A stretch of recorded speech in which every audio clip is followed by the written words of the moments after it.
9 जनवरी 2022 को जो सैनिक स्कूल का एग्ज़ाम हुआ था, एंट्रेंस एग्ज़ाम, उसमें मेरे लड़के ने भी फॉर्म फिलअप किया था, एग्ज़ाम दिया था। तो मैंने उसका एग्ज़ाम देने के बाद जब वो आया तो उसका नंबर हमने कैलकुलेट करके कि कौन कौन सी गलती हो गई, कौन कौन सा क्वेश्चन सही आंसर दिया, इसका एक वीडियो बनाकर हमने डाला था। काफ़ी व्यूज़ आए उस पर। उसमें कमेंट्स में एक जनरल कैटेगरी का कमेंट आ रहा था कि सर मेरा इतना सही हुआ है 300 में या 400 में, जो भी जिस क्लास के हों, उसमें मेरा सिलेक्शन होगा कि नहीं होगा। ठीक है, तो क्या कट ऑफ आएगा नहीं आएगा ये तो आगे की बात है, ये तो एजेंसी का काम है कि वो रिज़ल्ट कब देता है। फरवरी के सेकेंड वीक में एक्सपेक्टेड है, उसके पहले भी आ सकता है। ठीक है ना, पहले आंसर किया आएगा, फिर उसके बाद कट ऑफ निकलेगा। लेकिन ये समझने के लिए कि कट ऑफ कितना आ सकता है और हमारे वार्ड का उसमें सिलेक्शन होगा कि नहीं होगा, उसमें एक बहुत मेन इंपॉर्टेंट फैक्टर है, वो है रिजर्वेशन कैटेगरी। क्योंकि रिजर्वेशन है उसके सारे सीट्स में।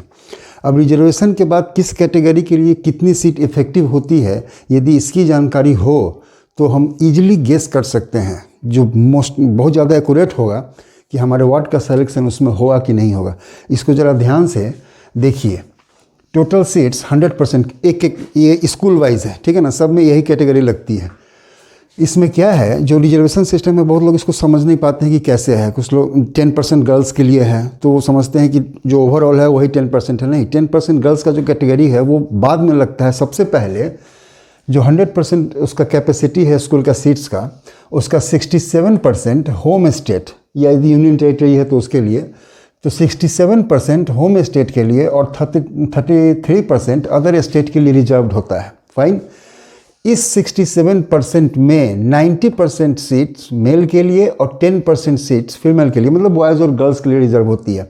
सेम यही चीज़ अदर स्टेट में अलग से लागू होता है। अदर स्टेट का जो 33% है उसका 90% बॉयज़ के लिए होगा और उसका 10% फीमेल के लिए होगा।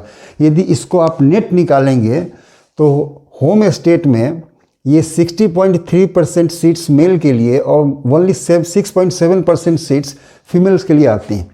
इसमें एक 10% वाली बात पे एक और इसमें पॉइंट है कि ये 10% सीट्स जो है ये नेट में 10 सीट से कम नहीं होनी चाहिए। यदि ये 10% ओवरऑल 10%, जैसे इसका 10% आ रहा है 6.7, तो 100 यदि सीट्स मान लिया जाए तो ये 6.7 सीट्स आएंगे, तो ये काम नहीं करेगा। 10 सीट्स कम से कम उसमें होने चाहिए। ठीक है, तो ये सारा का सारा इंक्रीज़ कर जाएगा, तो ये थोड़ा सा और डिक्रीज़ कर जाएगा।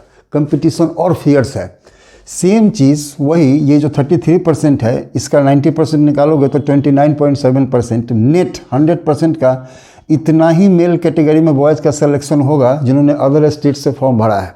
ठीक है, जब ये 4 कैटेगरी अलग अलग हो जाती है, इस चारों कैटेगरी में तब जाकर ये 5 तरह के रिजर्वेशंस लगते हैं, जिसमें एससी को, शेड्यूल कास्ट को 15%, शेड्यूल ट्राइब को 7.5%, ओबीसी अदर बैकवर्ड क्लासेज जो हैं, जो नॉन क्रिमिनल एरिया में आते हैं, उनके लिए 27%, डिफेंस पर्सनल जो कि सर्विस में हैं या एक सर्विसमैन थे उनके लिए 25%, और इसको हटाने के बाद जो बचा 25.5% वो जनरल के लिए होता है।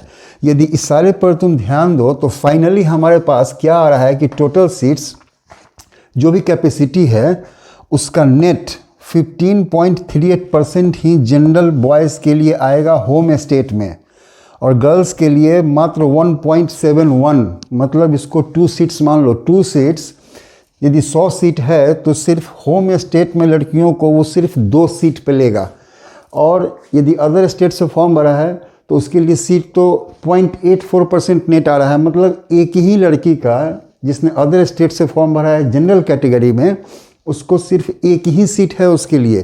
कहने का मतलब कि जो टॉप करेगी इस कैटेगरी में उसी का एडमिशन उसमें होगा, और फाइनली और किसी का उसमें होने नहीं जा रहा है।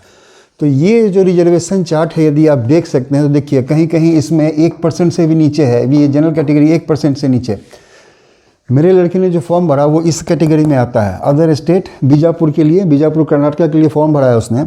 उसकी कैटेगरी जो नेट आ रही है वो 7.57, मतलब यदि उसमें 100 सीट है, उसमें शायद 110 सीट है टोटल, थोड़ा सा बढ़ा दो इसको तो 8, मतलब टोटल 8 बच्चे ही अदर स्टेट के जो बॉयज़ होंगे वो उसमें सेलेक्ट होंगे। इस 8 में उसको 1 आना है।